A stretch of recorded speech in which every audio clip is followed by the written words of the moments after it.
One of my favorite wealthy life books of all time is The Hitchhiker's Guide to the Galaxy. Super cool. If you haven't read it yet, go and do that. You're going to love it. But there's some really juicy wealth lessons in there, and so I wanted to share some of my favorite ones from this deeply wise life book with you. So let me read a little section from it. It says, this planet has, or rather had, a problem, which was this.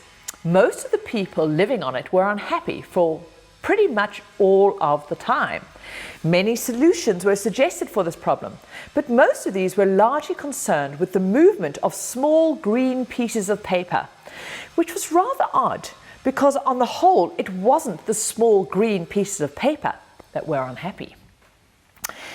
And many people were increasingly of the opinion that they'd all made a big mistake in coming down from the trees in the first place. And some said that even the trees had made a bad move and that no one should ever have left the oceans. There's a point in that. And in many of the more relaxed civilizations of the outer eastern rim of the galaxy, the Hitchhiker's Guide has already supplanted the great encyclopedia Galantica as a standard repository of all knowledge and wisdom. For though it has many omissions and contains much that is apocryphal, or at least wildly inaccurate, it scores over the older, more pedestrian work in two important aspects. First, it's slightly cheaper, really important. And secondly, it has the words, "Don't panic," inscribed in large friendly letters on its cover. So what is so cool about the wealth wisdom from The Hitchhiker's Guide to the Galaxy?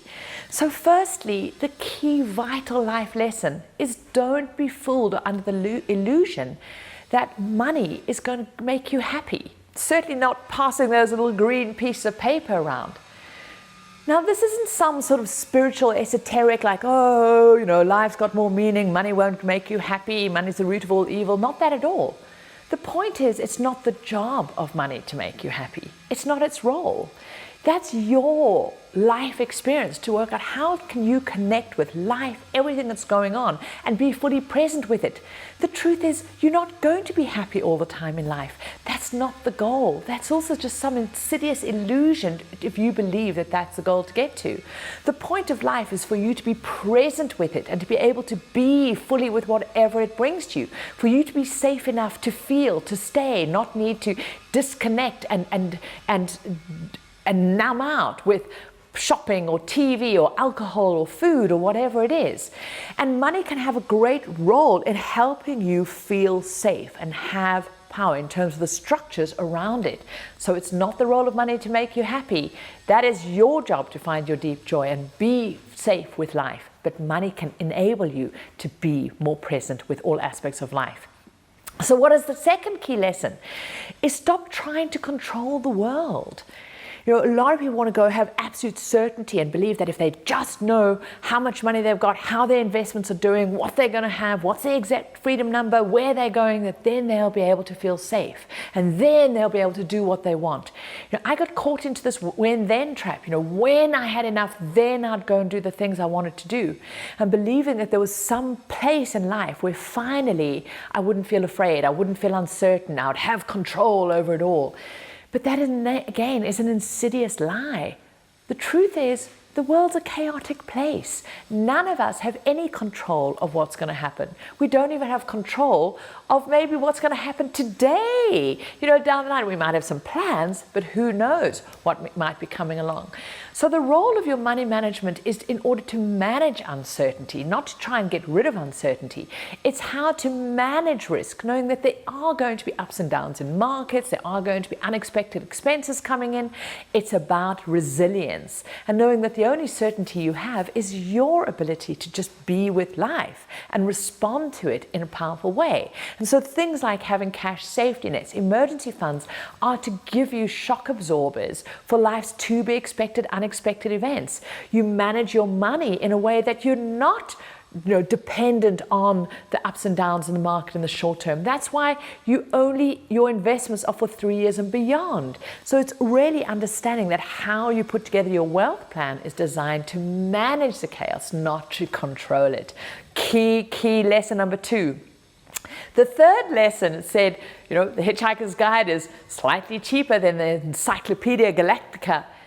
It's really important to know where your money is going and appreciate its value and be discerning. This is not about being a cheapskate or depriving yourself, but really challenge yourself. Are you just assuming that if something's more expensive, it must be better? Because in many cases, it's not.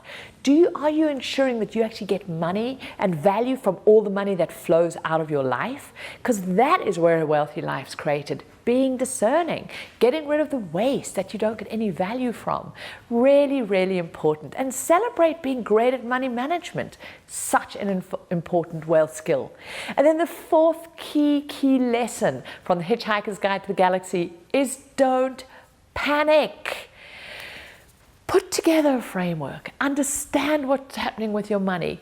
Get investing, put it on autopilot, because then you can relax knowing that you are empowered around this money stuff. But panicking doesn't help anyone. Worrying doesn't help anyone.